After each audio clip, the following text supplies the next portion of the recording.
Hi everyone, good afternoon. My name is Ming and I'd like to thank all of you for being here with us today. I also like to especially thank the three professors for taking time off your busy schedules to be here with us at the debate. And we also like to thank Dickey and War and Peace Fellows Program and everyone here who sent in your questions to US Grand Strategy Debate account. We're very fortunate to have with us here at Dartmouth three leading experts in the field of international security and US Grand Strategy. Allow me to introduce the three participants in the debate today. First off, Professor William Wohlforth. Professor William Wohlforth is a Daniel Webster Professor of Government. His research focuses on international relations theory, international security, Russian foreign policy, and the Cold War. Professor Wohlforth's numerous publications include The Elusive Balance, Power and Perceptions During the Cold War, and Don't Come Home America, The Case Against Retrenchment. Professor Wohlforth teaches an Introductory to International Politics class, mid-level classes in Violence and Strategy, Russian Foreign Policy, and a seminar in Leadership and Grand Strategy. Next up, we have Professor Darrell Press, who is an Associate Professor of Government. His research focuses on nuclear weapons, international security, military analysis, and energy and security. Among his publications are Calculating Credibility, How Leaders Assess Military Threats, and Come Home America, The Strategy of Restraint in the Face of Temptation. Professor Press teaches international security, nuclear weapons, as well as a seminar on military statecraft in international relations. He is also the coordinator of the War and Peace Studies program at Dartmouth. And finally, our moderator for today, Professor Benjamin Valentino, also an Associate Professor of Government. His research centers on the causes and consequences of violent conflicts and American foreign and security policies. His publications include Final Solutions, Mass Killing and Genocide in the 20th Century, and The True Costs of Humanitarian Intervention, The Hard Truth Behind a Noble Notion. In addition to Introduction to International Politics, Professor Valentino's classes include international security and the causes and prevention of mass killing and genocide. Moreover, Professor Valentino supervises the honors program in government. Now, without much further ado, Professor Valentino, it's all yours.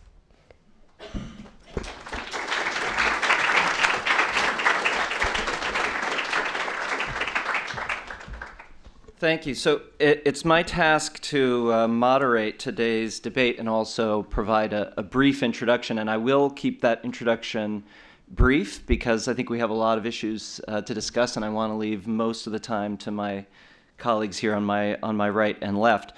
I do just want to say, as by way of introduction, how glad I am that we're having this debate here at Dartmouth, or having it at all, because certainly if you follow the debate about foreign policy in the press, in the American public, we really aren't having much of a debate about foreign policy at all. We live in a country where it's common to talk about how polarized we are between Republicans and Democrats, or conservatives and liberals.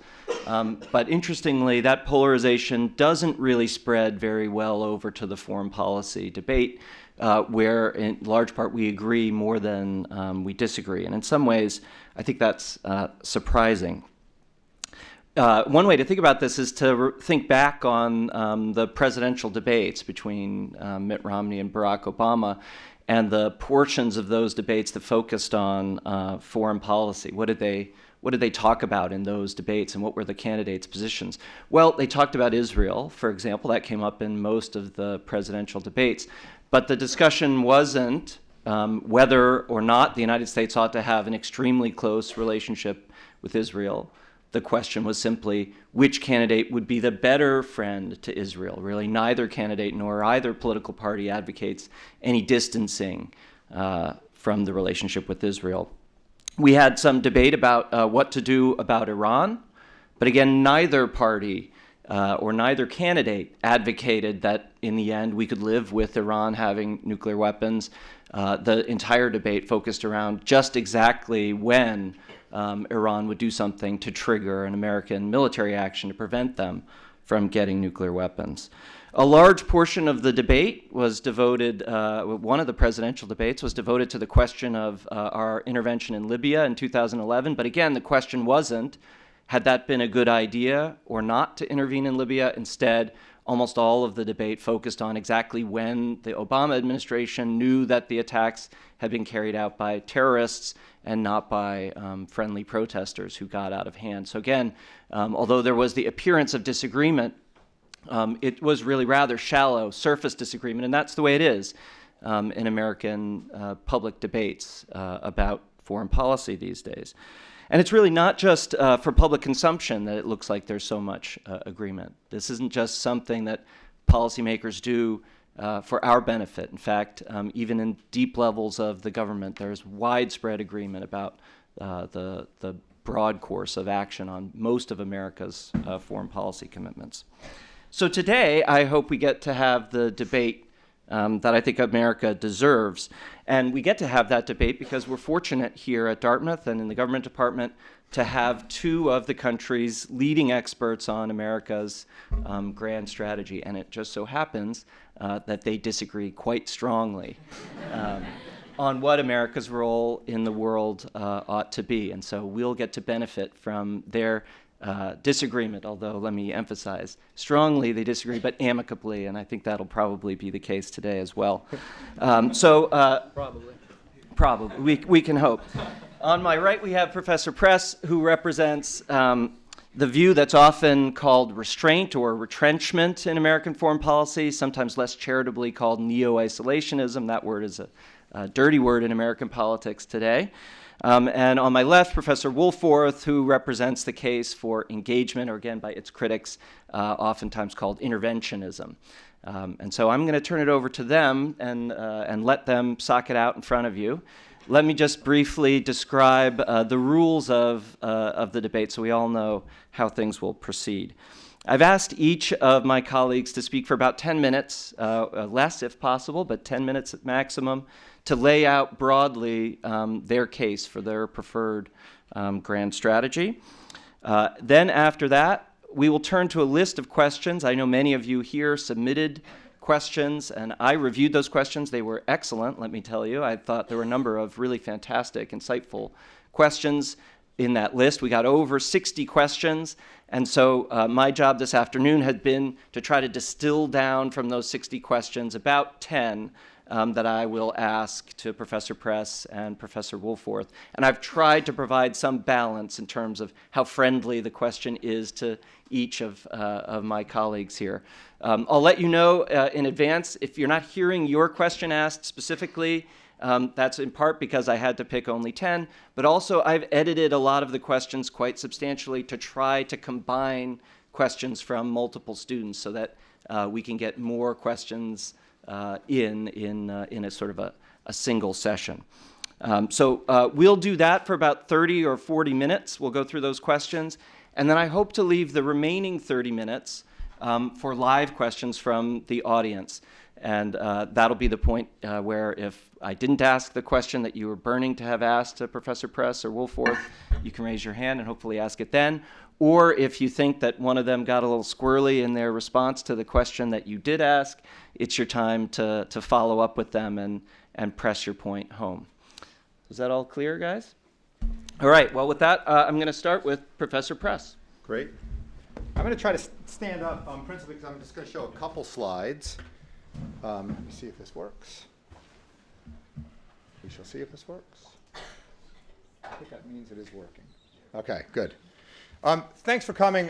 This was a great idea. This was the idea of several of the War and Peace Fellows who put this together. And I have to say, I've already learned something really important from this, which is for the past 6 years or so, I've been coordinating the War and Peace program, and I've organized, 3 dozen public events for this room. And typically what happens is I have to coerce you guys to show up. And so I provide extra credit points or the promise of reading quizzes or something like this to jam people into this room. And we end up with 10 students and 30 people from Kenya.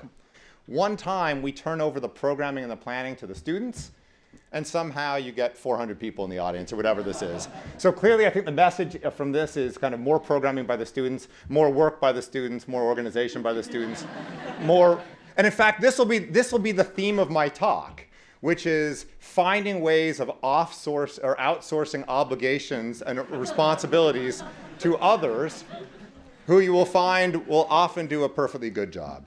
So let me use that as an introduction and say, thank you for organizing this event.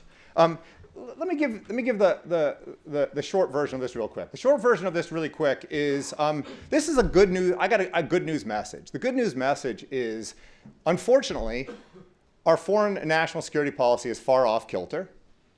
But the good news is we're such an inherently powerful, inherently strong, inherently well-positioned country that it hasn't wrecked us. We're still strong, we're still weak, we still are fairly prosperous. And we can recover from this just fine. And we can we can adopt an alternative foreign policy in any of several different forms that will make us safer, wealthier, and actually also better able to espouse and promote our values abroad. So it's not that we're in some desperate situation, it's that we've been screwing it up for the past 23 years, but we can fix this. So that's the basic argument. All right, why do I say that our approach to national security is off kilter? Well, what are we supposed to get out of our national security policy? It's supposed to make us more safe and secure, and yet, since the end of the Cold War, strangely, we've been constantly at war. It's supposed to protect our wealth and protect our prosperity, and yet it's led us, as I'll show you, to squander vast amounts of money. And it has contributed, it hasn't caused, but has contributed to some of the underlying fiscal problems we face today. And it will stand in the way of solving some of those problems. Number 3, our national security policy, I think, is supposed to advance our values. I'll be honest with you, I put that below the other 2 objectives, but I do think it's a serious objective. But the necessities of our national security policy, not because the people who are doing it are dumb, the necessities of our national security policy force us on a daily basis to make nasty deals with the devil, to do all kinds of tough and difficult and dirty things around the world that makes people reasonably accuse us of hypocrisy, perhaps correctly, and also makes us do things which cause problems for our values and supports folks we don't like around the world. There's a tendency when people don't like our national security policy, when they see things that they don't like in the paper, when people react to the paper, they say, oh, you know whose fault it is? It's the other party. So if you're a Democrat, it's the Republicans' party. If you're a Republican, it's the Democratic Party. It's, George W. Bush was not good enough at this. He was dumb. Or Dick Cheney was Darth Vader or something like this. Those are the kinds of explanations you read. I think these are wrong. I think the problem is not the individuals. I can assure you, all the national security leadership of all the Cold War, post-Cold War administrations were filled with very smart and very hardworking people. All right, the problem is not the individuals. The problem, in my view, is the strategy. We just got our strategy wrong.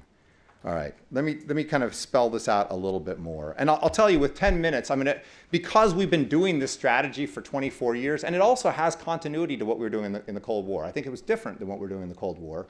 But because we've been doing this for 24 years or so since the end of the Cold War, I'm going to spend most of my time kind of showing you what I think is wrong with the current strategy.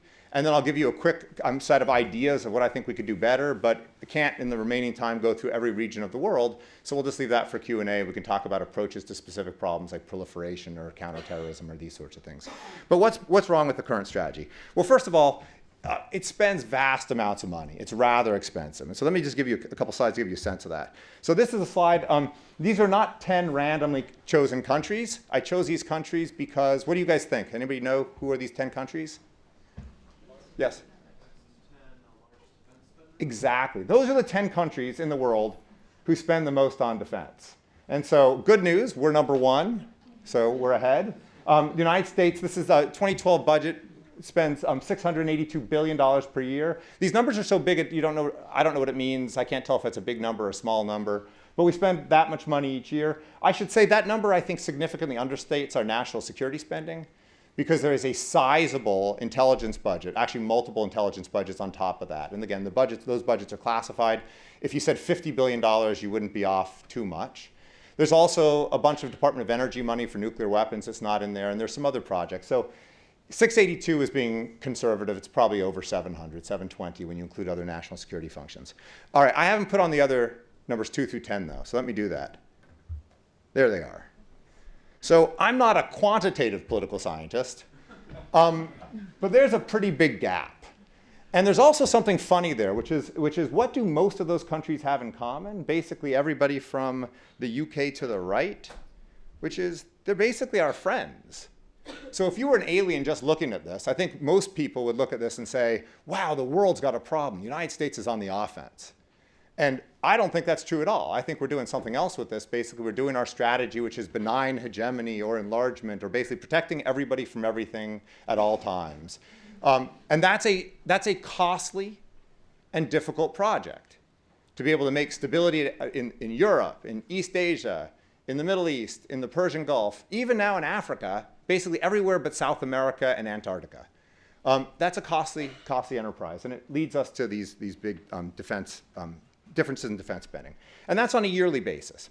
Now, you might look at that and say, well, okay, I'm exaggerating, or I'm suggesting a problem where it doesn't exist, because my friend, Professor Wohlforth, I'll call him for short, Wohlforth will tell you, yeah, but don't worry, because that 682 is only 4.5% of GDP. And history has shown that countries can handle 4.5% spending of GDP long into the future, so it's not a big problem. And actually, I agree with that. But what I'd say is when you're trying to figure out whether you can afford something, you can't just look at how much that costs. You have to also look at what the other expenses on your plate are. And if all the other arguments coming down the pike about Social Security spending and Medicare spending in particular are right, that's going to get tough to sustain. And the other way I'd have you think about it is think of it this way. Suppose these calculations won't be exact for reasons you'll just see, but suppose you lopped off $200 billion a year from that. And suppose you had done that each of the years for the 24 years since the end of the Cold War. Now, again, you'd have to kind of control for inflation and kind of index this, but we're talking about $4 trillion. So we're talking about real money that we've spent. So if in fact that wasn't all needed, you'd say, oh, it's only a couple percentage of GDP. Frankly, that's the kind of logic I think makes people real suspicious of budgeters in Washington. You deal so much with such huge figures, you can say things like, what's an extra $200 billion? But over 24 years, $200 billion is a heck of a lot of money. And so if this is an excess $3 to $4 trillion of defense spending over what you needed since the end of the Cold War, when you add in the cost of, what does this not include? Wars.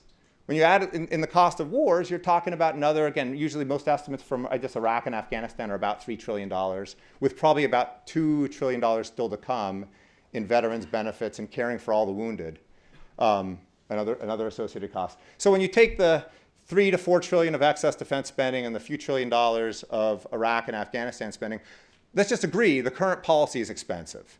So that's problem number one. I can't go through all the problems in that much depth. Let me say problem number two is, oh, by the way, and we're fighting constant wars. So if we paid this much money, but we got to live in peace for 24 years, then we'd have a debate. But in this period since the end of the Cold War, it's kind of been lousy, So I always make these lists of kind of all the significant major interventions we've been involved with since 1989. I always miss some, and that's even me.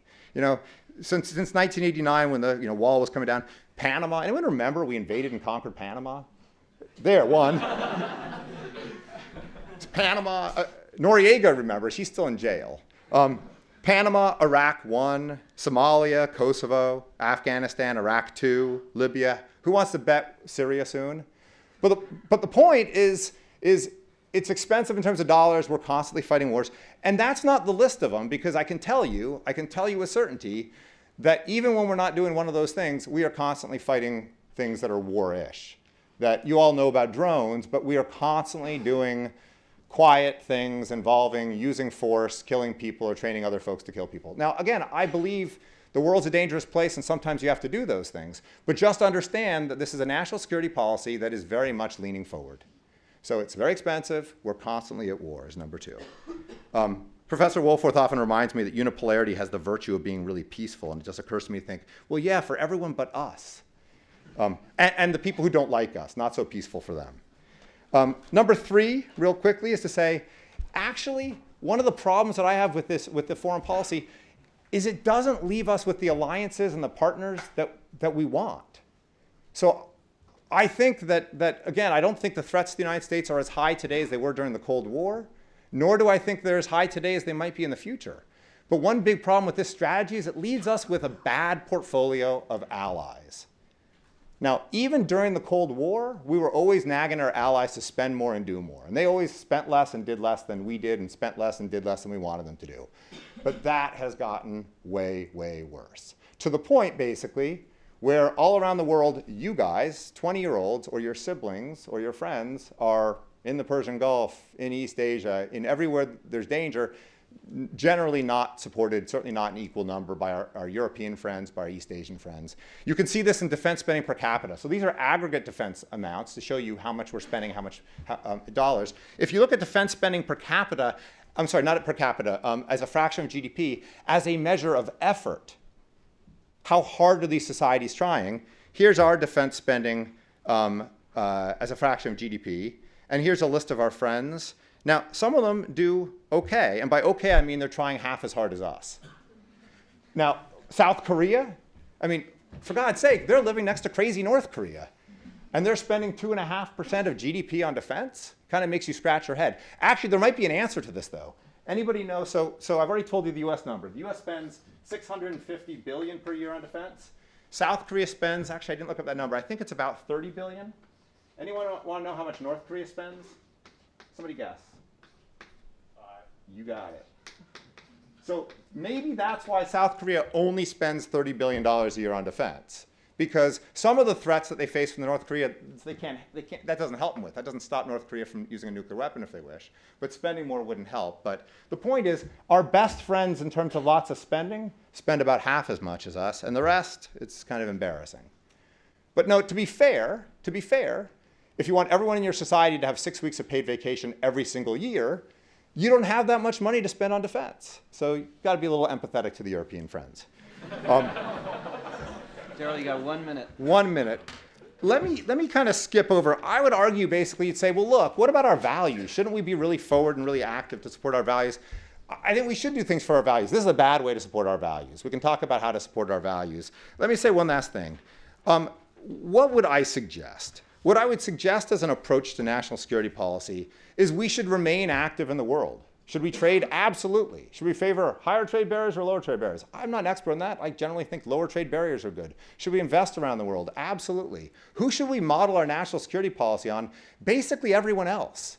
Basically, I don't know, France. Basically, oh, that's a bad word. Basically, how about Japan? You know, Japan trades all around the world, and it does very little militarily. It can protect its sea lanes. It's got a big navy. No one's going to cut off Japan from things because, you know, it's a capable country.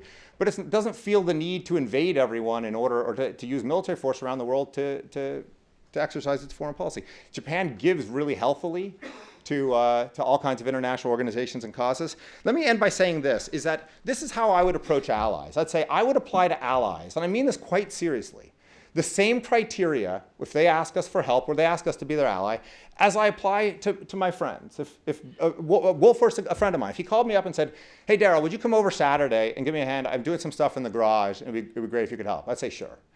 I go over to his house, and he's like, all he's doing is he's got like, you know, a 4x4 square of like pavement he's trying to sweep. I'd be like, Bill, you can sweep that up by yourself. What the heck do you need me for? So criteria number one, if they're asking for help, do they need our help? I look at this and I say, I understand why they want our help. If I were them, I'd want someone's help too. Why not? But criteria number one, do they need our help? Are they asking us for things they can't do themselves?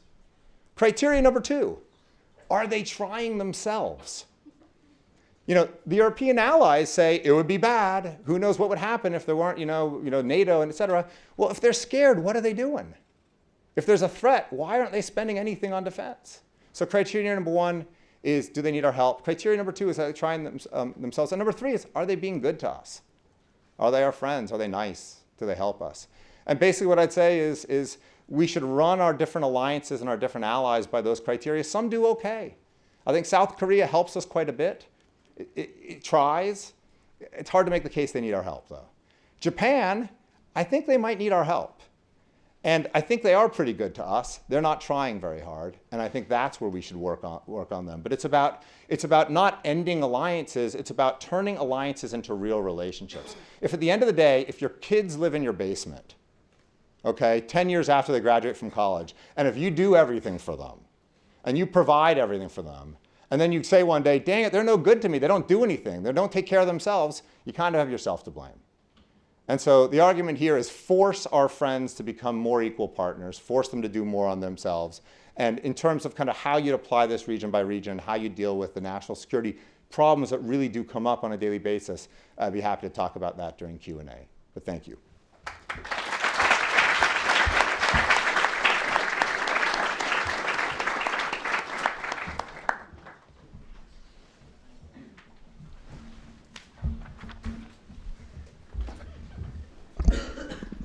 Well, I'd like to thank you guys for organizing this debate. Ming, Ala, Joseph, it's great to have you guys out front doing this.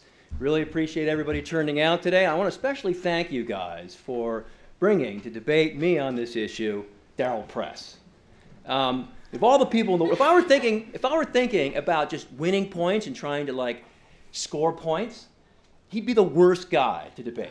Okay, the worst guy. This guy's been thinking about these issues hard and well since before I had gray hair. In fact, the only guy I can think of who's even close to Darryl in debating these issues is his mentor, MIT's Barry Posen, who I debated on NPR a few weeks ago, and it didn't go well. I got an email from my mother saying, "Why were you contradicting that nice and sensible man from MIT on the radio?" But the truth is, I'm not interested in debating for points. I'm interested in having good debate. And if that's the interest, then, of course, nobody better to debate than Darryl Press. However, in his 15-minute presentation, he failed to mention two things that I think are very important pieces of this debate. One of those things is what American grand strategy actually is. I think that's something we want to know. And the other thing is what would replace it if we didn't do it. Those two things are unclear from his remarks. What is clear is that the current grand strategy is a pain in the ass. And our allies aren't perfect. And neither statement could possibly be disagreed with. But the real question we want to think about here, the time that I have available, is to put before you what the grand strategy actually is, and then try to think about what might the consequences be if we try something different, and maybe what something might seem less nettlesome today as we think about it. What is the grand strategy? Well, it's based on a very simple premise. And that premise is that America's interests, all of its interests, in security, in prosperity, and in the preservation of its domestic liberty, all of those interests are best served by having more influence in the world rather than less influence in the world. The ability to influence your environment is a sine qua non, the basic lodestar of your foreign policy. And these nettlesome, pain-in-the-butt relationships that we have, these alliances we have, where it seems as we disproportionately contribute those alliances, those relationships are at the core of America's ability to influence the world. And guess what? America gets generally disproportionate benefits out of its relationship with the world, which is why at times the relationships can look asymmetrical with the United States spending more money than some of its allies. So that is the basic strategy, that the United States will be more secure, wealthier, and freer if it has more ability rather than less ability to influence the world. What then is the alternative to that strategy? I wasn't clear. It's always hard to figure it out. But I think it involves severing, abrogating, or dramatically renegotiating most or all of those relationships. You have to ask yourself, what happens to the world then? What happens to the world then? And it's that estimate of what happens to the world after America comes home, that is your measure of the benefits we're now getting from the strategy. You can see a lot of the costs we're paying for the strategy. Press put some of them up on the board, and some of them are indeed measures in the lives, some of them in treasure. But what you don't see is the cost we would bear under a different strategy. So let me walk through some of those costs that might be borne by the United States if it unambiguously withdrew or came home. I think it's quite clear there'd be a general decrease in security globally. Look, the United States is, as Press properly pointed out, providing security to countries in key regions. If you stop providing security, guess what? Things become less secure. In particular, countries start doing things that make regions less secure. They buy nuclear weapons, they build difficult to control military postures, they undertake arms races, crises, and so on and so forth. So, the first instance, the world becomes less secure. And it becomes less secure both in general and in specific issues that the United States cares about. It leads, in particular, to huge incentives for nuclear proliferation. In the course of writing an article that I co-authored with my colleague and who's sitting in the audience, Stephen Brooks, and also John Eikenberry from Princeton, we sought to sort of analyze and assess expert scholarship on all of these regions where the United States is involved. I think the net assessment is pretty clear. Removal of U.S. security guarantees will lead to a very large demand for nuclear proliferation. The result will be many more nuclear states. In the worst scenario, proliferation cascades in various regions, where countries that are now feeling the secure umbrella of the United States, countries like Egypt, Saudi Arabia in the Middle East, countries like Japan and South Korea in Asia, those countries will quickly seek to acquire nuclear weapons, resulting in a situation where we have many more nuclear standoffs, often multilateral rather than bilateral, often poorly secured, often poorly controlled, and often subject to the problems of nuclear leakage. This is a less secure world. So that's a major problem that happens with the grand strategy of coming home. In addition, there's reduced U.S. leverage on security matters. If you stop providing security, you stop sustaining alliances, you have less ability to exercise influence and leverage over your allies and friends, and also over your adversaries. You have less ability to negotiate the terms with which countries like China and others rise. It's more difficult to prevent allies, for example, from transferring weapons, former allies, they would be former allies under the new scenario. It's much more difficult to get them to induce them not to do things that we wouldn't like them to do, such as transfer weapons to our adversaries. So overall, we have less secured leverage. And so overall, we have less security. And the result is a world that is more dangerous for the United States, and a world in which its values are more under stress, and a world under which the conversations that we're having today about how great and peaceful the world is would be a very, very different conversation indeed. But we have to think beyond merely the security costs and benefits of this strategy. We have to think beyond what would be the security downsides of a U.S. Significant retrenchment. Because the strategy that is followed, as I mentioned, serves many U.S. interests, not just interests in security. It secures U.S. interests in economic prosperity, and it serves U.S. interests in cooperating on other issues besides security. Again, my colleagues and I did a comprehensive review of the literature about how these things happen. How is it that we sustain a global economy of continuing openness? And by and large, there's a consensus that undergirding economic stability is some sense of security. Take away that, create a world in which we fear the possibility of great power war, and those linkages that sustain the global economy become much harder to sustain. The integrated financial system that holds the world economy together and keeps it humming, the complex production linkages across the world, and international trade, probably the most flexible of all the pieces. Not only is it bad for the economy, however, a world in which the United States has less leverage is a world in which it's harder to sustain cooperation on many things that we care about. Some of those things have to do with security, like cooperating on counterterrorism. Some of those things have to do with other areas, like the environment. Again, our effort to survey the academic literature leads to the conclusion that although states often want to cooperate on things, it's pretty hard to do so in international relations. People are all kinds of worried about all kinds of problems. One thing that scholars can agree on, though, is that if you have an unambiguous leader, a state that's willing to use leverage to try to forge deals, cooperation is far more likely than in its absence. So the bottom line is a world with a disengaged United States is a world that's less secure, a world that's economically less prosperous, and a world in which there's a lot less cooperation. And all of those things in today's world, unlike the worlds of the 19th century and the middle of the last century, on all of those matters, a world that is less secure, less prosperous, and less cooperative redounds very, very negatively for the United States itself. So at the end of the day, I have to say that, just to back up, this is a very, very tough debate. It has to, it engages us to think about a counterfactual world. What would the world be like without an engaged United States? It's very, very hard to get a certain answer. And the work by Darrell Press and many of his colleagues caused me and my colleagues to think harder and more seriously about this issue than we ever had before. But we think if you do the same, you'll also come to the conclusion that a strategy of maintaining deeply engaged in world politics is overall best for U.S. interests.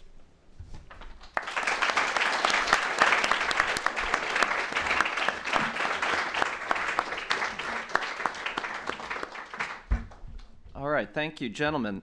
So now we'll move on to the portion of the debate where we deal with the questions that students submitted in advance. And the way this will work is I'll read the question. We'll alternate who answers first, and then whoever didn't answer first will also have a chance to respond. And then on my discretion, if there is a desire by one or the other parties for follow-up discussion, I'll allow that or not, depending on how much time we have and depending on the particular question that we're dealing with. So let's start with the first question. This question is, do America's current economic troubles and the rapidly growing economic and military power of other countries, especially China, mean that the United States has no choice but to adopt a more restrained foreign policy or pull back from some of our current overseas commitments? So this question goes to Professor Woolforth. I think the answer to that is no, and it's very interesting to think about this. Professor Press nicely and correctly characterized the period of the grand strategy he's criticizing as 23 years. But the bulk of his comments really focused on the years since 2001. In the 1990s, the United States defense spending as a percentage of GDP was considerably lower, 3%, 3.5%. And although the United States was quite active in engagements around the world, including the Balkans, Somalia, Panama, the costliness of the cost of those were actually extremely manageable and bear no comparison to the two major wars we fought in the last decade, Iraq and Afghanistan. So clearly, if the strategy is separated from the experience of fighting the wars in Iraq and Afghanistan, you can see that it can be sustained at a far lower cost than the current grand strategy. Far lower cost than the post-9/11 war on terror.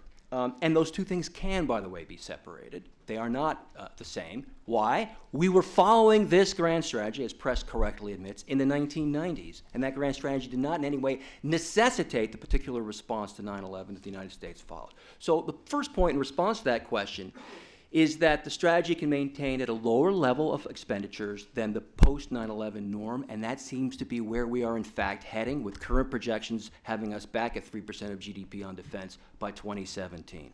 The second side of the equation is another country rising so fast so as to make it impossible to sustain the strategy? That's a very that answer, of course, I could take a lot longer for. I won't. Suffice it to say, the rise of China does change the requisites of the strategy. The United States is going to have to focus on how it acts in Asia. It may require tweaking the strategy in various ways. The current term of art is rebalancing. It used to be pivoting towards Asia. So nobody's saying that changes in the global balance of power are not causing some changes in the strategy. The question is a power or challenge going to arise that will raise the cost of this strategy to a level that's unsustainable by the United States? And there I see very little evidence that this is the case for the considerable future.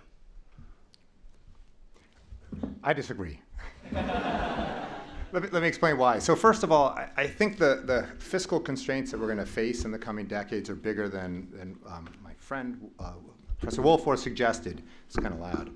And let me kind of put a couple numbers out there. So I was just looking at CBO documents this afternoon, and the way, well, there are multiple scores of these plans, but both the Democrats and the Republicans put together plans for how to balance long-term fiscal requirements of the country, given expected big increases in things like Medicare.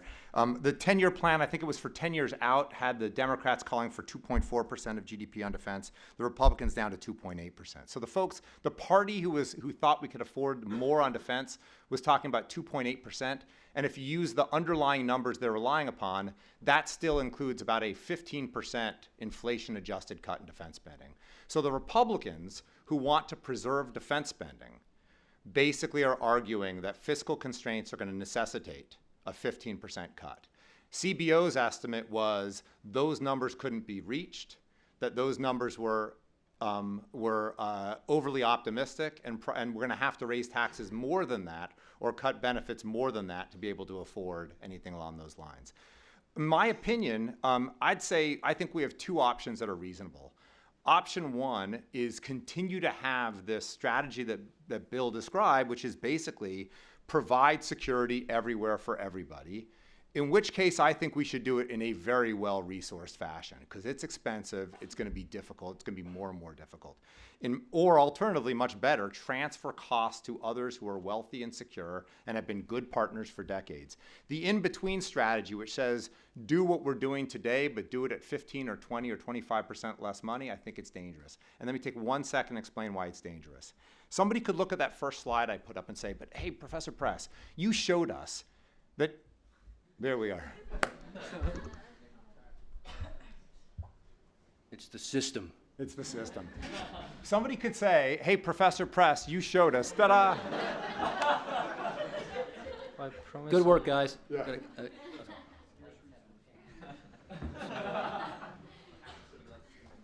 Then there's a vast gap between our capabilities and others, and I think that's true. But this is the problem. The countries that the United States is facing now and increasingly in the future are not trying to match us globally. So China's not taking its $160 billion of annual defense spending and trying to project power into Europe and into military power into Africa in any significant amount, not into the Persian Gulf. They're concentrating that $160 billion in East Asia. And they're basically doing a conventional version of kind of guerrilla warfare. They're trying to, what people refer to as anti-access area denial. If they have $200 billion to concentrate on East Asia, then as the gap narrows and narrows as we're faced with these fiscal constraints, we're going to have the challenge of either lopping off parts of the world out of our areas of responsibility or dealing on a more and more equal foot with a country who doesn't have to project its power across the Pacific. So the point is this, is that Congress on both parties understands that the current level of defense spending is unsustainable, and they're both planning to cut. The Republicans are planning to cut by 15%. The Democrats would like to cut further, and CBO says the cuts are probably going to have to be steeper than that. All right? And number two is the difficulties of this strategy are going to grow. They're going to grow as China gets more capable, as adversaries around the world develop more capabilities, and as we maintain a global strategy when the people we face are focused on their regional backyards. And what it's going to lead to is more and more difficult wars, more and more difficult challenges, and circumstances where the wars are not really one-sided like we've got to enjoy in recent years. Excellent. Second question. This one goes to you, Professor Press. Does the United States' current foreign policy increase or decrease the potential for terrorist attacks against the United States? What changes would the United States need to make to its foreign policy to make it less of a target for terrorist attacks? So I think our policy clearly increases the likelihood of terrorism against the United States. These were things that were kind of taboo to say in the immediate years after 9/11. But whether, I mean, look, the Al-Qaeda organization has written and published lots of things. Bin Laden gave statements over and over again in which he tried to explain why it was he was attacking us. Now, I have no sympathy for them, and I don't think we should change our national security policy because individuals out there don't like us and are willing to use force against us. But one of the costs of our national security policy is it led to things like Al-Qaeda's declaration of war on the United States. Anybody know what the declaration of war was called? They actually published, they published a declaration of war against us. Anybody know what it's called? It was called the Declaration of War against the occupiers of the land of the two holy mosques, meaning us after 1991, after the Iraq War. Bin Laden gave an interview with, I think it was CNN. You might remember the exact quote. I don't, but he basically said, he was asked, why do you hate America? Is it because of its values? He said something along the lines of, if I was attacking America because of its values, I would have attacked Sweden. Again, funnier than I thought the guy was. Now, just because people don't like what we're doing doesn't mean we can stop. But if there are better ways of getting what we need out of the Persian Gulf, which, by the way, it's not to hang out with democratic partners because they're not democracies. If there are other things we can get, ways we can get what we need out of the Persian Gulf, then that's what we should be doing rather than thinking that we're going to maximize our leverage by having lots of troops there and having close ties with all those governments, which are pretty unsavory. Professor Woolforth. I'm less confident in my ability to discern the intentions of Al-Qaeda. I think we operate in a world of uncertainty regarding the intentions of terrorists. And under those circumstances, it's a good idea to maintain the ability to make the world a tougher place for terrorists to operate. And one of the ways the United States does that is, in fact, by taking advantage of all these partnerships and its influence that I talked about to make the world a much more difficult place to operate. That includes, how do you finance your terrorist organization? Can you do things without getting detected through intelligence? Where are your safe places of operation? How easy is it to move stuff around? Are there international regimes that are standing in my way or enabling my terrorism? On all of those metrics, actually on all of those metrics, the United States has spearheaded, with the willing collaboration of many states, but sometimes it requires leverage, a large number of international endeavors that have just made the world a more difficult place for terrorists to operate. As to the direct connection between an engaged U.S. strategy and resentment against the United States, I think it's very hard to discern. It can cut both ways. Sometimes the United States can occupy countries with large number of troops, and there's no problem. Other times, the United States may not even really be near a country militarily, and problems can emanate from that country. Sometimes the United States gets attacked because it does things. Sometimes it gets attacked because it doesn't do things. The bottom line is, one way to think about this is discerning the precise motivations of particular terrorist organizations is difficult. Under a world of uncertainty, I prefer lots of levers to influence my environment than fewer levers to influence my environment. And I don't mind, I'm not trying to get the last word. I don't mind if Bill comes back at this too either. I want to help distinguish where we're separate and where we're not, because it might be unclear. So on issues like major intelligence programs to predict, to infiltrate, to counter terrorist organizations, Bill and I are exactly on the same page. We agree with this. In terms of quiet cooperation with countries around the world, those we like and those we don't, to share information, to coordinate against terrorist organizations, he and I totally agree. The place where our strategies diverge and where he and I just disagree in terms of our judgments is my judgment is that on top of all that stuff, which is basically what all countries do, France, Britain, Germany, Japan, South Korea all have intelligence organizations that work around the world wherever they think people are plotting bad things against their country, and they should, and so should we. We have the best funded intelligence organizations in the world. We agree about that.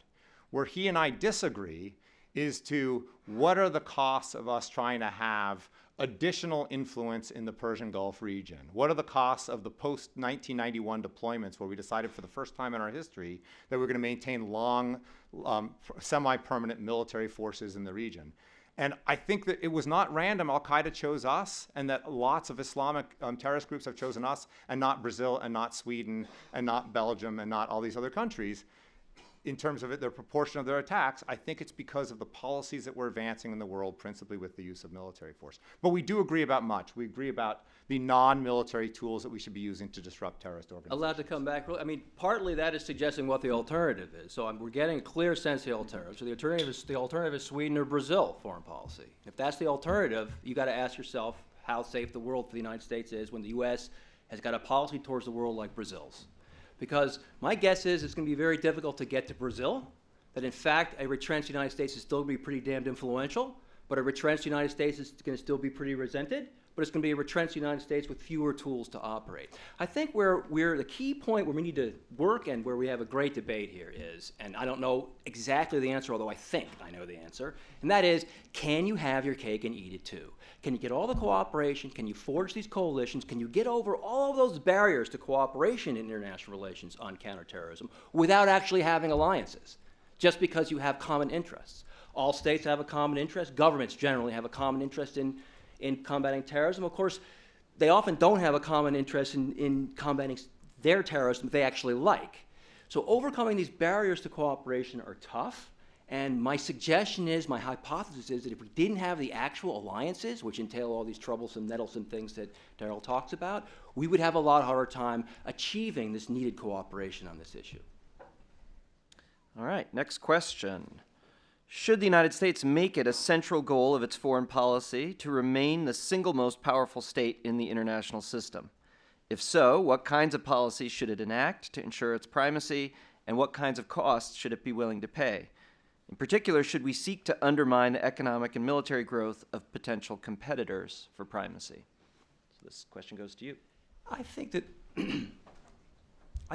the question of whether the United States will be the militarily most powerful state in the system is probably not a matter of policy choice for the next bunch of decades. That is to say, I don't think we're actually going to have a choice to be Brazil in terms of our amount of capabilities. I think once we get clear on what the alternative grand strategy is under any scenario for the next bunch of years, under many reasonable assumptions, the U.S. is probably going to remain the militarily most capable state in the system. I don't see the U.S. scaling back so much that it is no longer the most capable state militarily, nor do I see the rise of even China on such a trajectory that it's going to be able to replicate those capabilities. So I don't know that this is a question of choice. It's whether to be I don't think primacy for the United States is a strategic choice. The question that we're debating, and I think we agree on this, is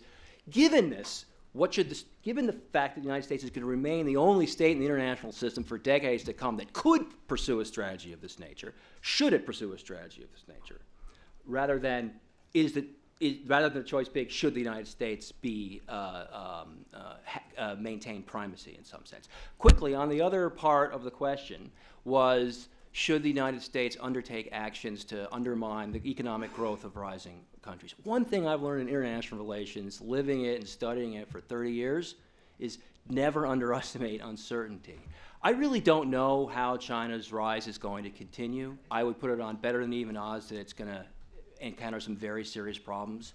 If the United States intervened overtly in that country in ways to try to prevent its rise, and then it went for some endogenous internal reason, went south anyway, there would be serious strategic implications for the United States for that kind of behavior. So I think we have to just live with uncertainty. We don't know how fast it's going to rise. And again, the strategy that I'm basically supporting here is one that hedges against what might happen in an uncertain world.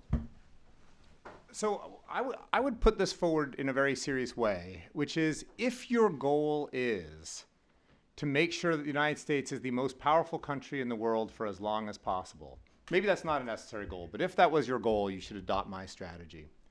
And the reason is what the strategy calls for is stop. I mean, ultimately, what is the source of power in international politics? And the answer is ultimately it's states' economies. It's your economic might that is basically the source of everything you do. It's the source of the military power that you build. It's the source of the infrastructure you build in your own economy. It's the source of the money your society pays for education. It's the source of the bribes you pay to allies and who you're leasing. Your economic strength is the source of everything. And so if you were really looking for a strategy to maintain our position as long as possible in the world, I'd say what you'd want to do, number one, is adopt a strategy that's not wrecking your economic foundation at home or weakening your economic foundation at home, number one. Number two, stop the grinding wars that are beating up your military, that are basically making people not want to re-enlist, or kind of re-up their commissions or not join the National Guard because it requires deployment after deployment after deployment into places that have tangential effect on core U.S. national security. And then number three is find policies that don't plead with your allies to do more, because they're not going to do more. And if I were running French foreign policy, I wouldn't do more.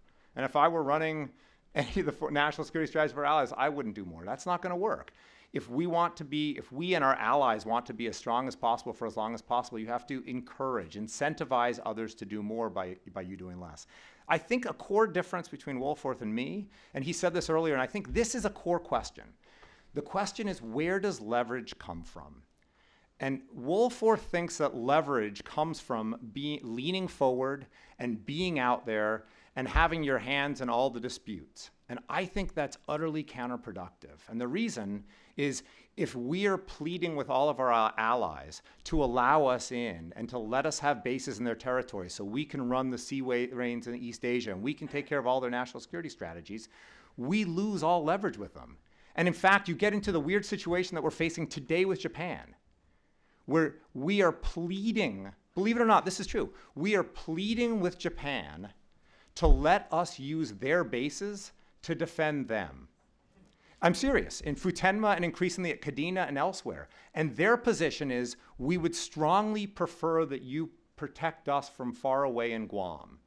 And we say, but that would be way more expensive for us, way more difficult, way more threatening to our forces. They're like, I know, but when we have forces in Kadena and Futenma, you get helicopter crashes and people die. And by the way, sometimes servicemen do bad things to the locals and you have bad incidents. It's true.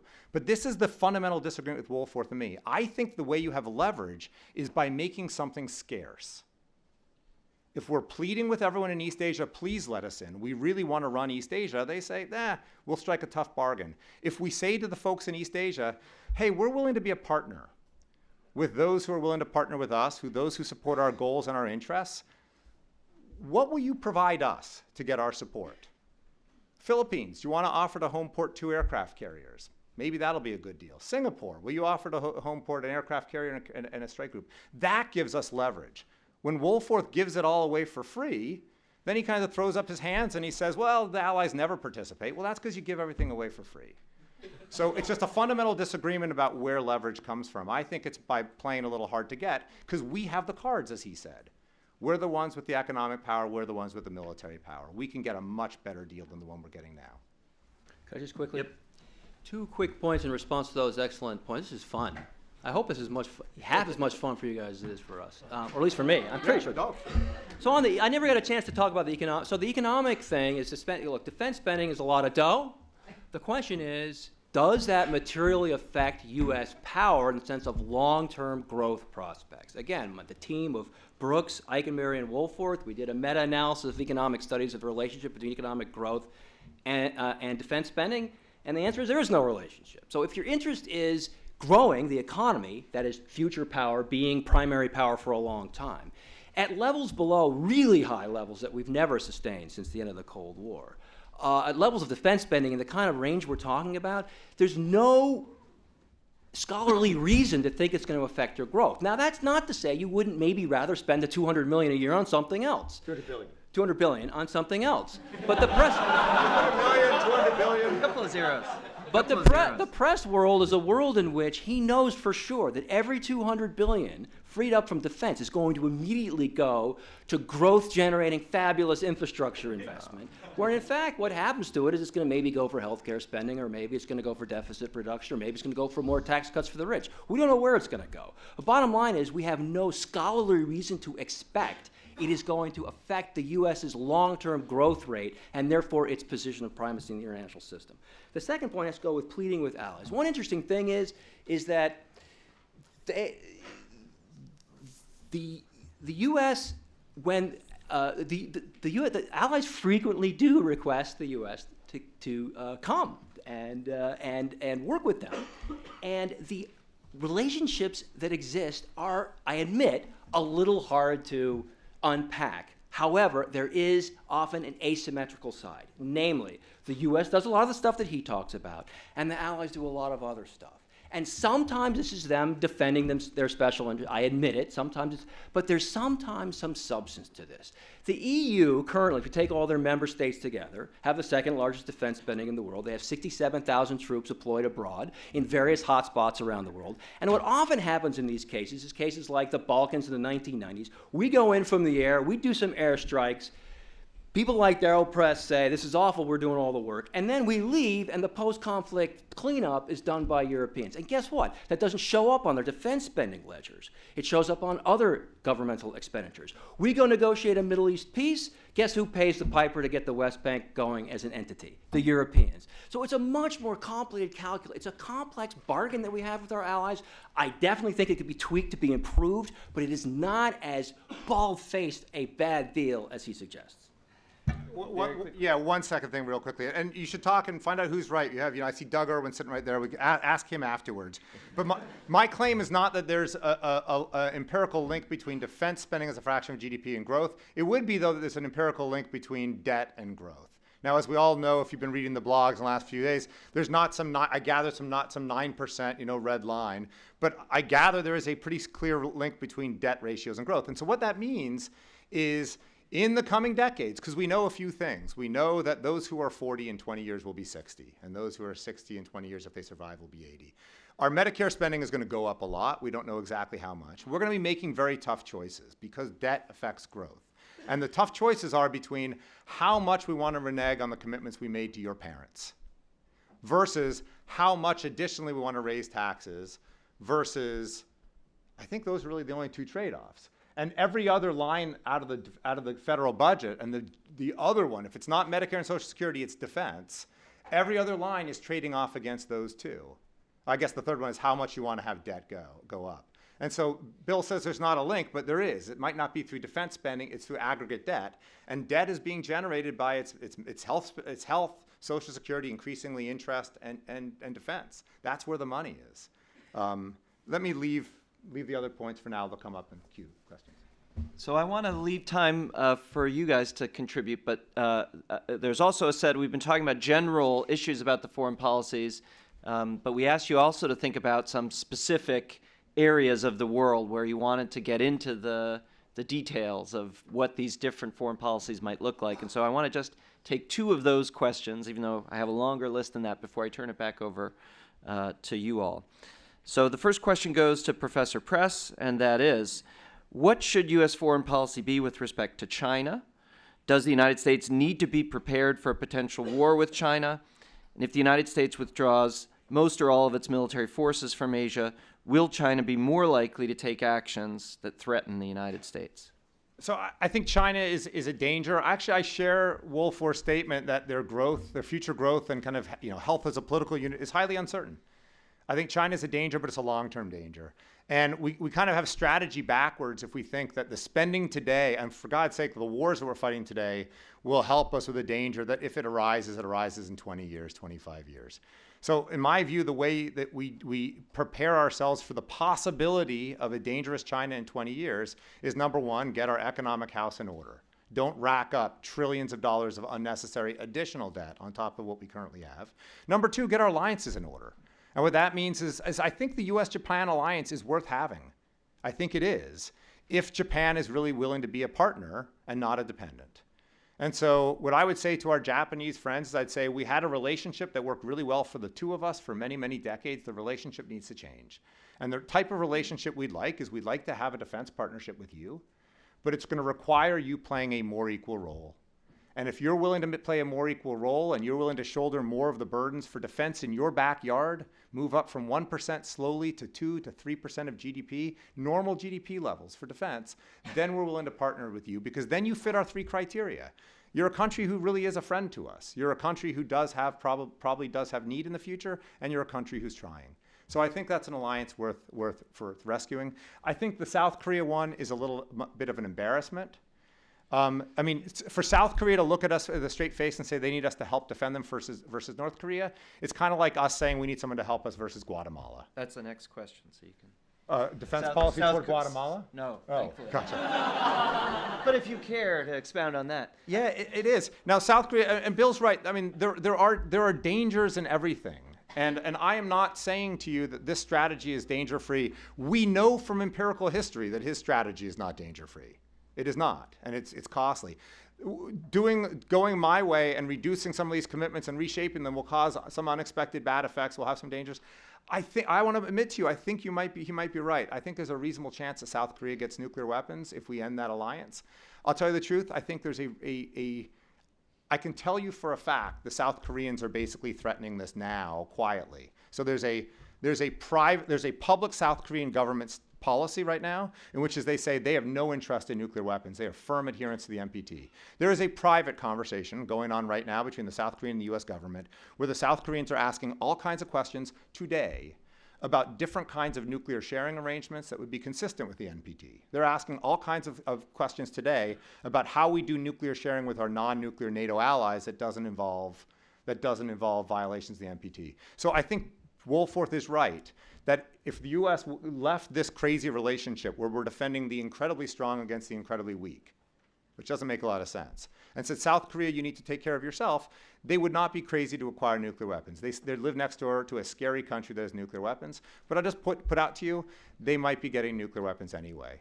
This is increasingly looking the direction they're going for the good reason that, again, they live next to a pretty scary country that has a handful of nuclear weapons and says dangerous things. Bill? Oh, that was me. Oh, so I get to respond Yes. to. Oh, well, I'm really glad that we agree on Japan, and so that's clarified. So that's a major U.S. security relationship. Clarification, do you want to force them to actually help to take care of themselves? That's about what I'm going to say. If you're going to do so President's strategy is what if his strategy is about keeping alliances but making them work better, who's going to disagree? To do that, you got to have two things. One is you have to have he's absolutely right. You have to have it helps your bargaining hand if you have a credible threat to abrogate the alliance. If there's absolutely no way you're ever going to you're going to threaten them to withdraw. So he's right. On the other hand, you also have to have a credible threat to maintain the alliance. It's two sides of the same coin. You have to balance carefully your credibility as an alliance partner. Otherwise, there's no upside to them signing on board. But you do have to sort of suggest that you're in a harder bargaining mode if you want to get a better deal. I'm a realist. I understand how these bargains happen, and he's absolutely right. If Uncle Sucker is always willing to pay the tab and never, ever, ever even considers the remote possibility of any kind of change, then right. So this strategy, the strategy runs best when it is considering that if circumstances change, U.S. alliance commitments change. No serious strategist can argue for maintaining every commitment under any circumstances imaginable. If circumstances change, our commitments change. Therefore, we do get to say to our allies, hey, look, ally, things are changing and things are... So we agree with that, but you can't forget the other side. If the U.S. is withdrawing across the board, it's going to be harder for the U.S. to reassure those allies that it's really in the game. Regarding, the question that emerges is, why do we want to have this alliance? Well, we want to have this alliance in part because we worry very much about what happens to the world if we don't have the alliance. Namely, an unsecured Japan starts acting in ways that are going to make East Asia a lot nastier place, both for the people who live there, for the people who trade there, for the people who visit there, for the world. That's because if Japan is unsecured by the United States, it's almost certain to want to build up its military, it's almost certain to want nuclear weapons, the reaction in China would be unforeseen, and we have a situation which is very much worse than the current situation. I happen to think the similar to this case with South Korea. I've also read the reports about South Korea's current conversation with the United States, which just makes the point even stronger that an unsecured South Korea is likely to nuclearize. And then we have to walk down the game tree and ask what happens in the neighborhood if this happens. Key thing in here is, yeah, it's a pain in the ass to be defending a country that's pretty wealthy, but you get a benefit out of this, which is, I do think, and this is an important question, I do think that the security commitments make war less likely. That is, they have a deterrent effect. And as long as the positive effect of that deterrent effect outweigh the cost of the United States of maintaining the alliance, they still make sense for the United States. One last question before I turn it over to the audience.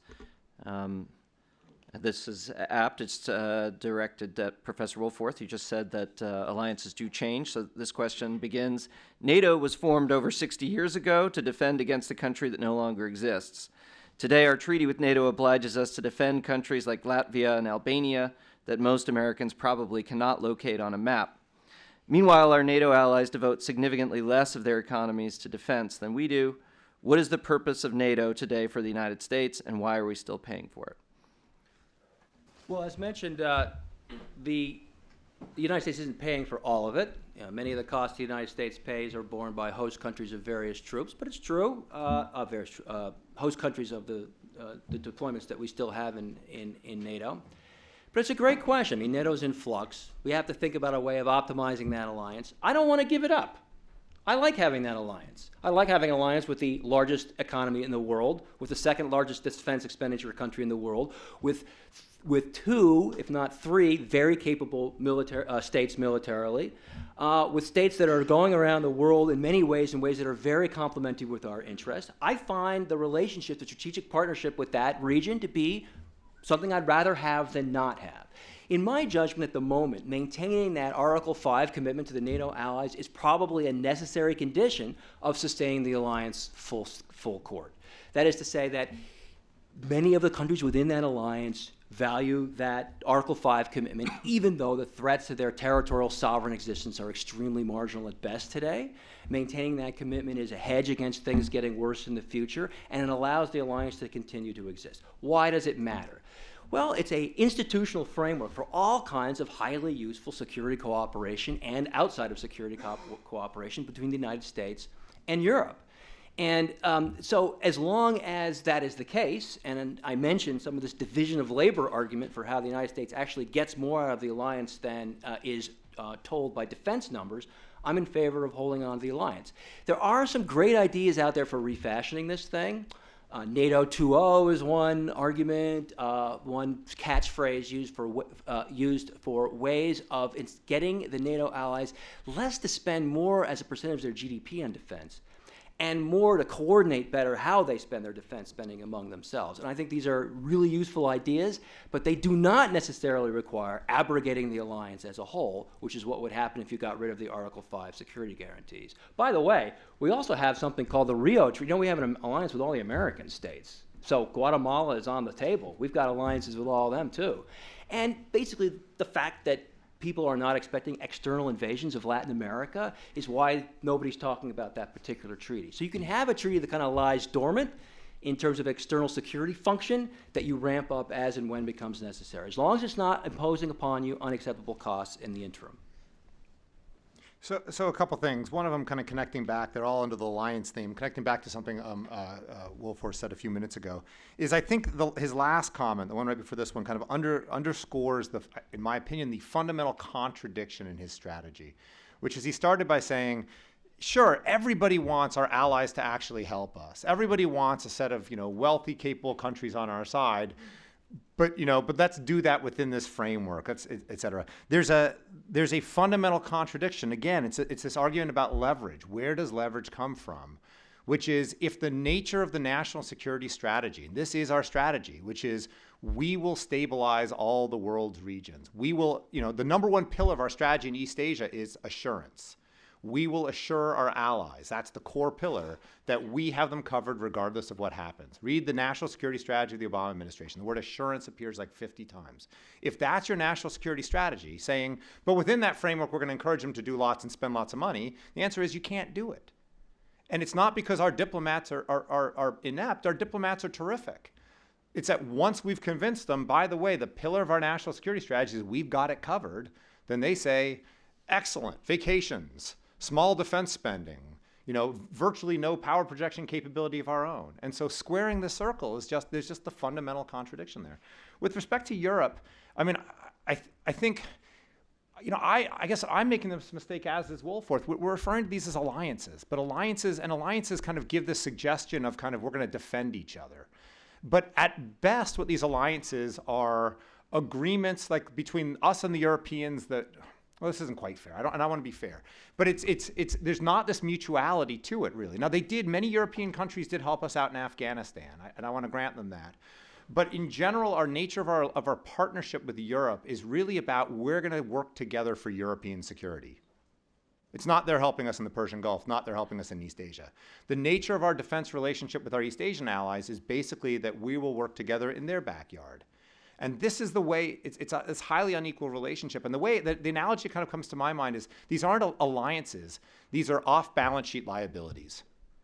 These are these big commitments we have out there that say, if some unexpected bad thing happens, we're deeply liable for huge expenses. And so the cost of the NATO commitment is not the day-to-day cost of running Ramstein Air Force Base. I mean, my guess is the Germans probably pay for that. The cost of the NATO commitment is if in 10 years or in 15 years, the Baltic states get themselves into a conflict with Russia, it's not a choice. We don't really have a choice as to whose side we're on or whether or not we want to be part. That's your war. The cost of the South Korean alliance is not the 2 lousy battalions we have in South Korea. It's the fact that it won't, whether or not we're at peace or having a nuclear war tomorrow in Korea, is not a decision that's going to be made in Washington. It's going to be made in Pyongyang and in Seoul.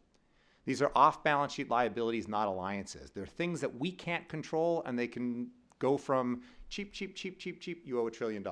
Cheap, you owe $1 trillion. And that's what we have in South Korea. If they were vulnerable, if they said, we've been with you for 50 years, we desperately need your help, we can't do it on ourselves, I'd say, I think there's an argument for that. But given the fact that they're about, again, as capable as anybody to handle their defense commitments, it's going to be hard for any American policymaker to explain to the American public why we're paying that $1 trillion if that comes to bear. Same for NATO. All right. I know you probably want to respond, but I'm not going to let you. Instead, I'm going to let the students have a chance to ask a few questions of their own. We got about 15 or 20 minutes left here. So if you'd like to ask a question, again, if it's one of the many good ones that were submitted but I didn't get a chance to ask, or if you heard either Professor Press or Professor Wolforth say something that struck you as a little bit funny, then it's your chance now to have at 'em. Here in the back.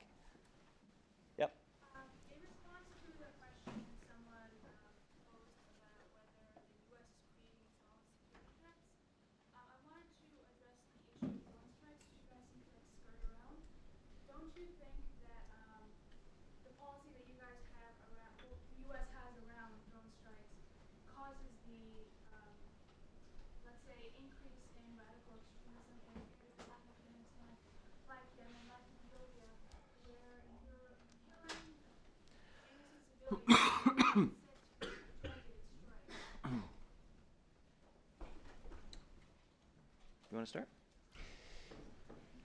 We had a good presentation here, what was it, last term by Dan Byman on the whole drone program, and it's not something that I've made a huge study of that I can claim a huge amount of expertise on. There seems to be an emerging consensus, or at least an expert chatting head consensus, that the Obama administration may have taken the drone program too far. It's certainly hard for me to imagine any American administration forswearing the use of drones altogether. I think some of the arguments made against the use of this particular technology, I have a hard time understanding what the problem is. That is to say, remote killing of things, unfortunately, is something the world entered a long time ago, and whether it's the human being operating it is in the cockpit or in a trailer in the middle of the desert somewhere in the United States doesn't make a huge difference. However, I can't say that I've made a huge study over I've made a major specific focus study on whether the drone program now has gone too far. There's certainly people who think that that's the case. I think it's a great question. What was striking, so I went to this Dan Byman lecture too. I'd say Dan's an old friend of mine. I've known Dan as long as I've known Professor Valentino. And Dan Byman came here and gave a really articulate description and defense of the drone program on tactical grounds. That given this is a war that we're engaged in, given this is a war that's fighting, he made the case that said that basically, look, we just have to face reality. We have to go on a routine basis and be killing people, and that we should not be squeamish about this. And I think on tactical grounds, he might very well be right. Like Woolforth, I'm not an expert on this.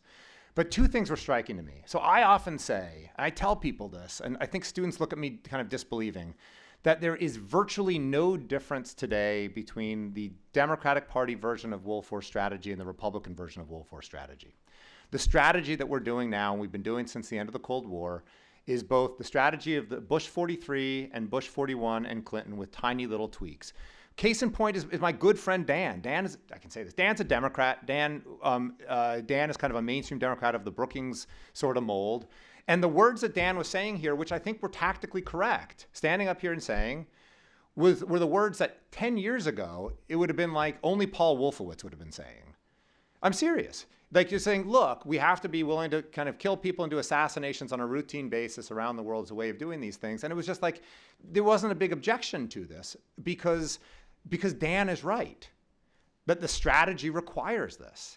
If we want to exercise a lot of control over the Persian Gulf region, if you want to have a lot of control, you're probably going to have close relationships with really difficult, nasty regimes who are batoning and they're, protesters and cutting off heads of people they don't like or stoning them. You can see the videos online. We're going to have to be nuzzled up against those regimes, which we are. And guess what? Not surprised. People are going to blame them and blame us, and we're going to find ourselves droning a lot of people. I think tactically that's right. The question I'm asking is there a different way to get what we need? I'm not Pollyannish. I'm not saying windmills everywhere. So look, if the reason we're in this region is not because we love 15th century monarchies, but because the economy runs on oil and we require the free flow of oil, I think we do right now, then the question is, why do we have this full court press forward diplomatic and military strategy that involves deep engagement with the Saudis and the Kuwaitis, the Bahrainis and the Qataris and other people else? That was a strategic, this is exactly what's wrong with the strategy. That was a strategic response to the danger of Iraq's overland invasion. That problem's gone. But problems disappear and alliances and partnerships remain. That's what happened in Europe. That's what's happening in the Gulf. If you start from a clean piece of paper and you go to the Defense Department, you say, what do you need in the region to keep the oil flowing? They'd say, well, there depends how much resources you got. If I don't have many resources, I can keep a bunch of ships floating in the waters of the Persian Gulf and the waters of the Indian Ocean operating out of East Asia. Not that hard. Sure, if you give me access, I'd love to have bases all throughout the region and close ties. From a military tactical sense, it makes sense. But this is the problem with the strategy. Dangers arise, we build a policy, dangers end, we keep the alliances, and you don't need them. And especially in the Gulf where it leads us to droning people, leads to terrorism, so against us. Just a quick response, and partly a question on that. Again, I can't make a claim of great expertise on this. It's not clear to me that the proportion of these strikes that are about maintaining regimes with which the United States are friendly, and the proportion of these strikes that are about going after entities the United States suspects are planning operations against the United States itself. That latter type of operation not only might not decrease with a U.S. disengagement from the world, but it might actually increase. In fact, if you look at the U.S. behavior since the beginning of the Cold War, you've tended to see this kind of fluctuation. And that's where I disagree. I agree there's been a kind of pretty constant grand strategy, but at the same time, I don't want to obscure important differences between administrations. But over time, what you've seen is an interesting thing. When the United States pulls back, it actually tends to rely more on this kind of less labor-intensive strategy. Things like drones, covert operations, regime change on the sly, and these kinds of things in pursuit of its strategy. And in fact, that's what happened between Bush and Obama. As the Obama administration came in, you saw a greater reliance on these offshore-type capabilities. So I'm not quite convinced that if the drone strikes are in pursuit of those kinds of operations that I mentioned, that you would actually get less of them with the strategy you're advocating. Back there? Yeah, I was kind of like to the previous kind of question. To what extent do current policymakers consider moral and ethical issues when they make U.S. foreign policy?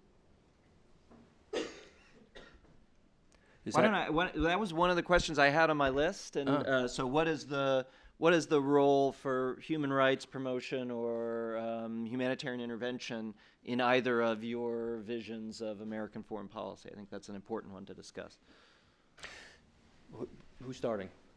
One of you. Okay. Well, I think that it's clear that the grand strategy, which involves not U.S. commitments to everywhere in the world, but U.S. commitments to a couple of core regions, 2 or 3 core regions, so it's not everybody in the world, that grand strategy's kind of been in place since almost the origins of the Cold War, with some tweaking after the end of the Cold War to accommodate the new realities.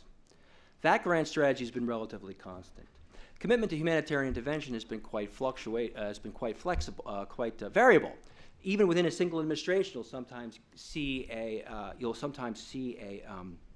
variation.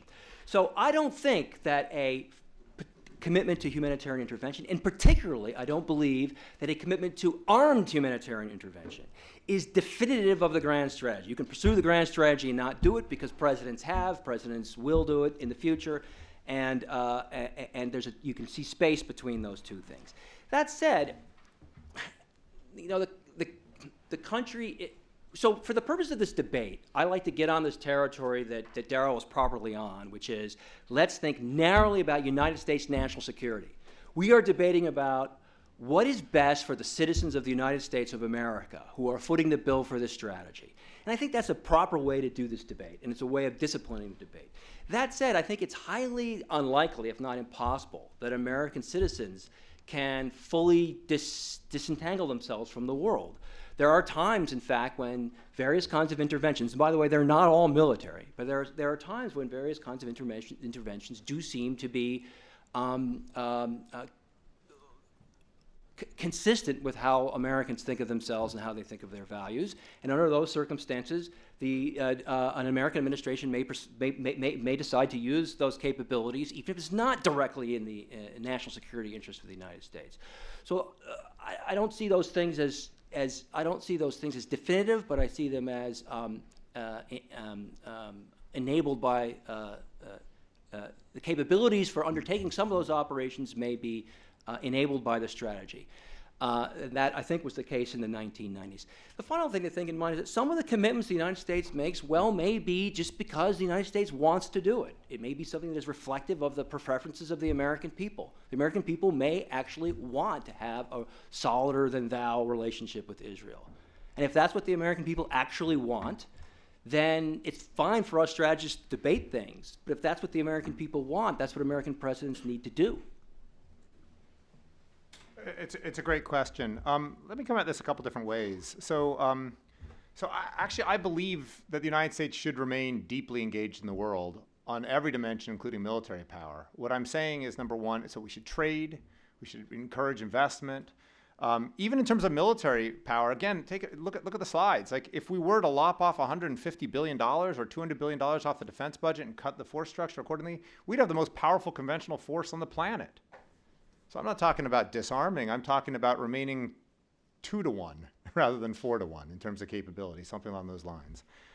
Even in terms of kind of partnerships, I just want to turn kind of like one-sided alliances into partnerships where people are kind of pulling their share as a way of, again, creating real alliances in case we need them. With respect to your question about humanitarianism, I agree with Bill partly. I agree with Bill's premise. I think there's nothing wrong with our foreign policy reflecting our values and promoting our values. But this is what I'd put to you. If I made you, sir, the secretary of doing good things for people who live abroad, you now had a new cabinet office, and you get a budget, I don't know, $50 billion a year, would that do you fine? Or $20 billion a year, how about that? And I said, go spend it in a fashion to do what you can to do nice things for people abroad, and hopefully improve kind of, our image around the world. I'm guessing that after 6 months or 12 months of looking at the problem, you wouldn't come back to me and say, Mr. President, I need $3 billion for another airborne division, because someday I might want to intervene somewhere. I think what you'd find that if our goal is humanitarian, I think we do have humanitarian goals and we should, that about the dumbest place and way to do humanitarianism is war zones. Everything is expensive in a war zone. Getting there, defending yourself, and everything you do. And so again, to me, the choice is not you go and you fight your way into Libya, you arm extremists who hate us too, you get your hands dirty, you make some friends, you make some enemies, or else you turn your back on the world. Frankly, it's wrong, and it's offensive to all the other countries who are doing humanitarianism by supporting, let's say, improved water quality in sub-Saharan Africa, wipe out treatable diseases. These are the sorts of things where you can save lives for $10.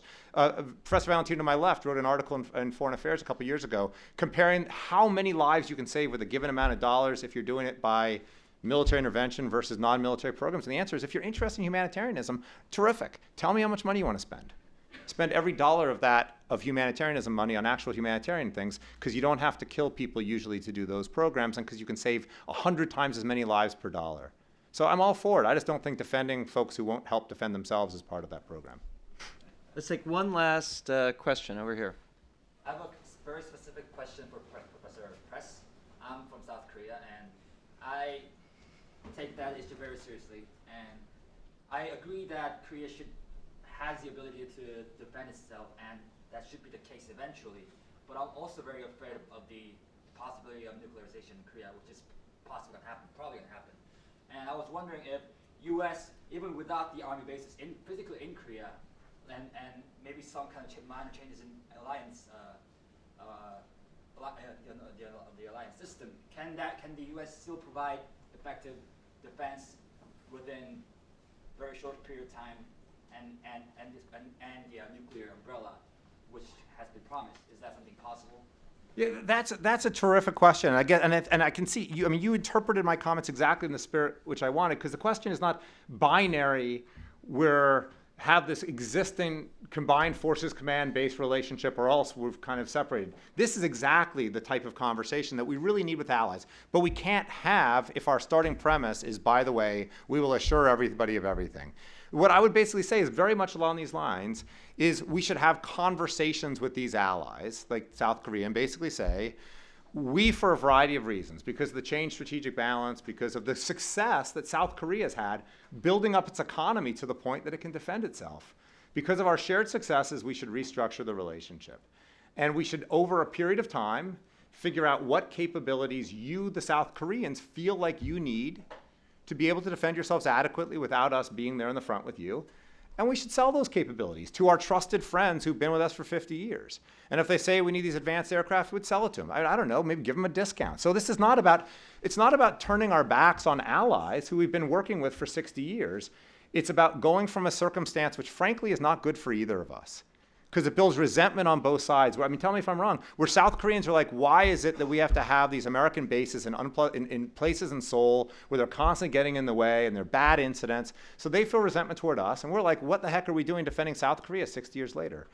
Get to a position where you can kind of negotiate toward a fair partnership, sell them things they need. And if there's a way to, the nuclear issue is complicated, but that's one that would have to be work on. It might end up with South Korea adopting nuclear weapons, but frankly, they might be going that way anyway. Did you want to? Well, we don't have much time. I just want to say that what countries ask the U.S. to leave, it leaves. The Philippines asked us to leave, we left. There's not a lot of, in fact, no, the empirical record of countries that have asked us to leave, we said, no, actually, we're not going to leave. We're just going to stay here, is zero. So you're going to get a lot of conversations about resentment this, resentment that. At the end of the day, the earlier Darryl Press is the correct Darryl Press. They want us there. Yeah. On the other question about renegotiating alliances, again, no rational person can get up and say, I don't want to optimize the alliances. At the end of the day, though, you have to ask yourself, you have a relationship. The relationship is complex. It's built up over a number of years. It involves a military and a security relationship, a security treaty. The question is, can you renegotiate this in a way that allows you to maintain the good parts and get rid of the bad parts? That's a really tough question. But the only point I'll suggest is this. There's a degree of capital here that when you pull back and you abrogate the alliance, you don't get to come back. Or if you do get to come back, you come back under much more expensive, much more difficult, much harder circumstances. So to undertake the first step towards the strategy, you have to ask yourself where those steps end up. And they end up in a world, ultimately, where you no longer have many of these key relationships. I don't know exact number. Japan's now okay, so they can rest easy in Tokyo. I don't know where else Darryl Press is going to put the hammer on. But in all those places that we leave, once we're gone, and getting back is a hell of a lot more difficult. So before you make that step, ask yourself, how certain are you that we're never going to need those relationships again? Let me give each of our panelists just 60 seconds, literally, gentlemen, 60 seconds, if you want to take that time to sum up, and then we'll thank the audience and let them go home. Great. So you went first in the intro, so you'll go last in the closing. So, Professor Woolforth, why does that seem bad? I'll say this. I think that the proper position of an academic, of a professor, is critical. Is not to take the conventional wisdom, is to undermine it, is to question it, is to query it, is to subject it to intense criticism.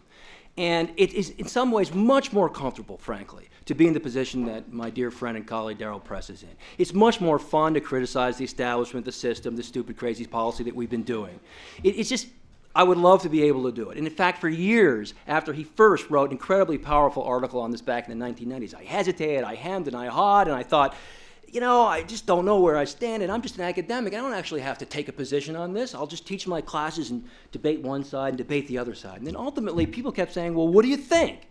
What would you actually do if you were the President of the United States? And I got and teamed up with my colleague Brooks, with my colleague Eikenberry from Princeton. We sat down and we really thought about it. We really read the literature, and he said, at the end of the day, it's a pain in the ass. It ain't perfect. We got to tweak it, but we'd keep the strategy. At the end of the day, that's what we would do. But it's got a lot of problems. So I just want to tell you that despite this debate that you've heard, where we've taken very certain positions and we're always, actually it is a world of deep uncertainty where making the strategic bet is very, very difficult. I would simply ask you on each of these questions is to go review the pros and the cons yourself and make your own decision. I think on balance that you will agree at the end of the day that you do not want to take a position of influence.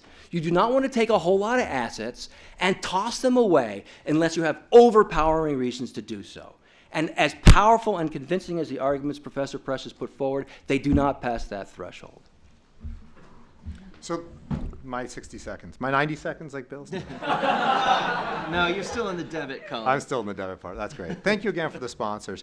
Let me just say, I think the details on every alliance, the details on every region are in fact a little bit hard to, there are fine lines and you could go either way. I think the overall structure of the situation, though, I think to me is quite clear, and we're looking past this, which is the Cold War was a high threat period. It really was. Terrible things could have happened. We're currently in a low threat period. And neither Bill nor I, as we both suggested, know the future. Maybe China will be a big threat, maybe it won't, maybe another threat will happen.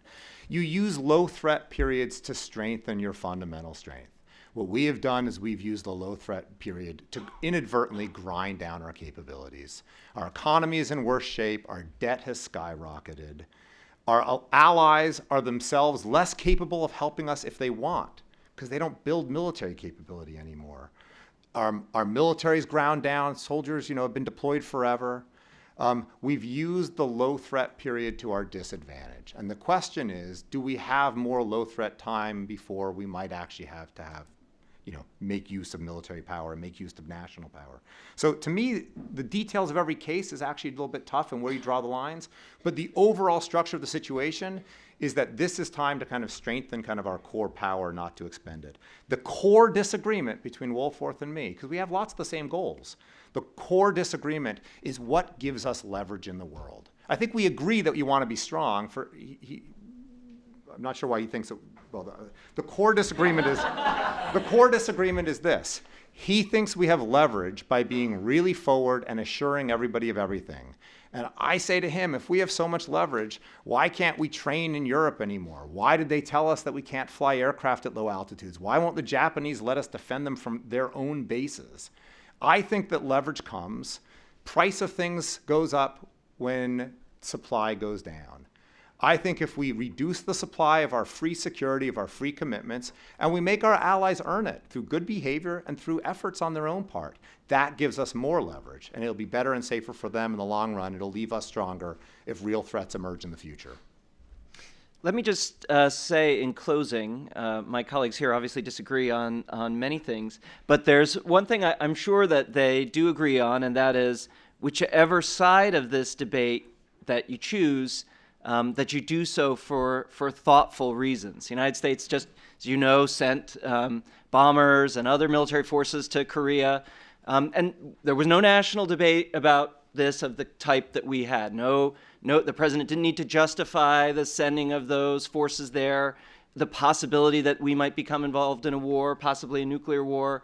That can go unstated in our country. And I think both Professor Press and Professor Woolforth, despite coming down on opposite sides of maybe whether we ought to be doing that or not, agree that if we're going to take those kinds of actions, we ought to do so for good reasons. And if you think we ought to withdraw those commitments, we ought to have good reasons for that as well. And so for that reason, I'm saying for myself, and I think I'm happy to speak for my colleagues here, we're so glad that so many of you showed up to think about these issues. And hopefully you'll leave this room with a little more thoughtful positions, whichever side of the debate you take, and maybe even if you haven't decided on a side just yet. So I want to thank you all for attending, and I hope you'll join me in thanking Professor Press and Professor Woolforth for a really lively debate.